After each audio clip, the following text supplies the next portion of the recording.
शुभ सकाळ सर्वांना। हे माझं गावचं माहेरचं घर आहे आणि ही सकाळ फक्त कोकणातच बघायला भेटते। एवढी सुंदर अशी पहाट आहे आणि आमचं चिक्कूचं झाड आहे। खूप जास्त धरतं पण गावाला सध्या कोण राहत नाही, त्यामुळे माकड सगळं खाऊन टाकतात आणि आता नवीन कुठे कुठे धरायला लागलेत। हे बघा छोटे छोटे धरले आहेत, हे बघू शकता।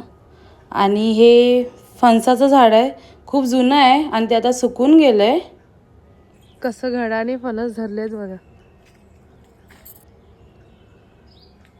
खालपर्यंत फणस धरलाय।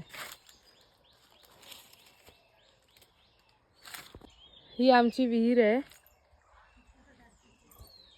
ही माझी गावची शाळा आहे। सर्वात जवळ मीच राहते आणि सर्वात उशिराही मीच जायची शाळेत। चला बाय एव्हरीवन, भेटूया नेक्स्ट ब्लॉगमध्ये।